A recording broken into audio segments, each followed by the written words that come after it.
Els terrissers sempre heu donat prestigi a la Bisbal. I tu, al llarg de la teva experiència, com explicaries l'evolució que ha sofert aquesta professió?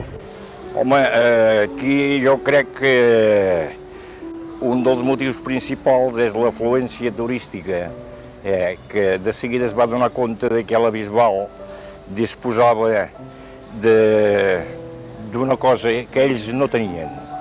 I s'hi sentien tan bé que jo a casa recordo que als primers temps hi havia turistes alemanys i inglesos que repetien l'any següent per venir a veure com treballàvem i per emportar-se'n unes peces, però no precisament unes peces decorades, sinó unes peces típiques, unes peces que eren com un romanticisme per a aquella gent. Sí, i allò ens va engrescant una mica tots, i d'aquí ve que després va venir ja la proliferació de les ceràmiques aquestes artístiques, que convertien, per exemple, uns parell de noies que pintaven, allò es va anar incrementant, se'n van anar posant més, després van venir les facilitats dels forns aquests moderns, que no havien de tenir problemes amb la cocció com havíem tingut els terrissers, i això va fer que aquesta indústria anés progressant, i abans havies de tenir un cuidado molt esmerat i havies de ser de l'ofici. No vull treure de desmereixer els que vull fer amb ceràmica, però de coure se'n havia de saber. Havies de coure amb uns forns molt rudinaris, amb uns forns àrabs, que en diuen, que havies de tenir un cop d'ull extraordinari i anar controlant el color del foc perquè no disposaves ni de piròmetre ni disposaves de res. Havies de tenir una experiència extraordinària, cosa que molts ceramistes d'avui, si haguessin de defensar amb aquelles eines, estic segur que no podríem pas fer ben bé res. Entens? Ara és molt fàcil perquè ara, amb aquests forns moderns que han sortit de gas, doncs com que tots porten el seu control, el piròmetre, en fi, una sèrie de coses que no pots errar bola. La col·lecció és la mateixa, però ara no tens el perill d'esgarrar una fornada. Precisament Argentona és un poble que no hi ha hagut mai de la seva vida un terrisser, no hi ha hagut res, però en canvi es troben privilegiats per una mena de fons, una barbaritat de fons. I això els ha fet agafar un estímul amb el canti, que han arribat a l'extrem de dir bueno, per Sant Domingo farem la Fira del Canti, però no perquè facin un honor, per exemple, en el ram del terrisser, sinó perquè jo crec més que tot una atenció a les seves aigües, oi? Sí. I l'any 51 van començar per Gresca fent una Fira del Canti i amb uns 200 cantis, per exemple, aproximadament, i uns cantirets petits. Després, ja l'any següent, ja el varen augmentar aquesta xifra. I ara ens trobem ja que en necessiten mils. I aquells cantis queden esbandits amb un dematí. O sigui que cada casa del poble va buscar el seu canti, i no solament els del poble, sinó que n'encarreguen dels pobles voltants i hi ha gent que van amb un cova i en agafen una dotzena, en fi. Per tal no perdre el canti d'enguany, per poder continuar la col·lecció. O sigui que cada any es fa un model diferent de canti. Un model diferent, que els assessora en Jaume Clavell, que és un col·leccionista de cantis i una persona molt experta, i els diu el canti que aquest any pertoca, per exemple.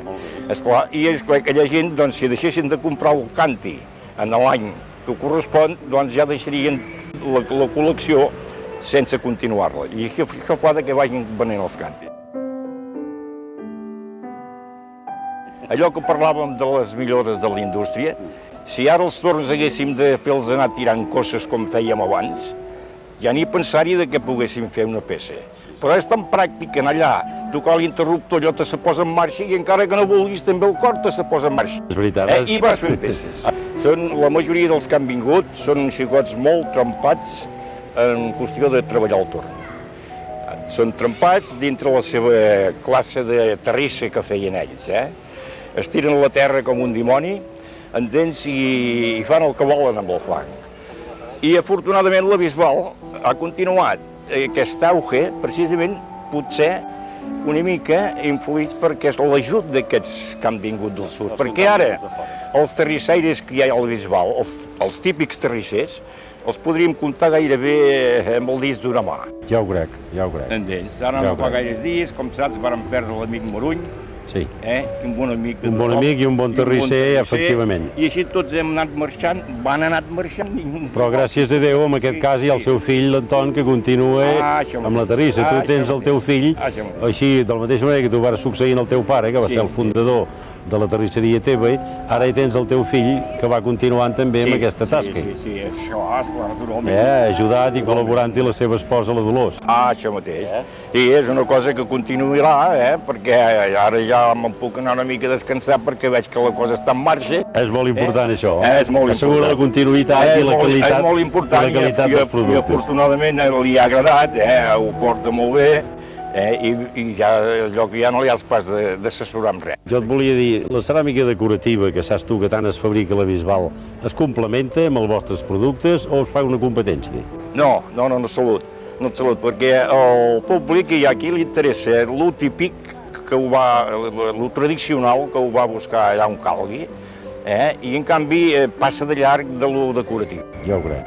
I d'altres que és a l'inversa, que el típic no li interessa i es decanta amb el decoratiu. El que fan els ceramistes, d'artístic i de decoratiu. Però el típic, el regional, tens molt camp per córrer, perquè hi ha la vaixella, hi ha els jocs, cafè, els jocs d'esmorzar, en fi, una sèrie de coses. Vosaltres fabriqueu molt sobre comandes o sobre encàrrecs fixes? Gairebé tot, gairebé tot. No us permet tenir un estoc allà guardat al magatzem esperant que us el comprin? No et donen temps. No et donen temps. No et donen temps perquè la producció és un caire familiar i no fem grans estocs.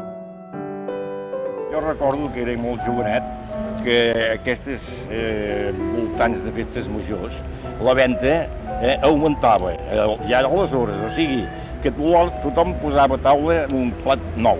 Jo el venia a comprar precisament perquè era la festa major. Perquè era la festa major d'aquell poble. Sí, o sigui que no sempre la gent ha menjat en plats blancs, saps? Que em diuen plats blancs. En diuen plats blancs. Doncs llavors també menjaven en plats. I ara continua també el costum d'anar-hi menjant. Sí, ara mira... Doncs Pere, felicitats per als plats que has fet a la teva vida i cantis i altres estris d'aquests que acrediten la terrissa de la Bisbal i que passem tots una bona festa major. Home, gràcies, és el que hem de procurar tots. Que així sigui.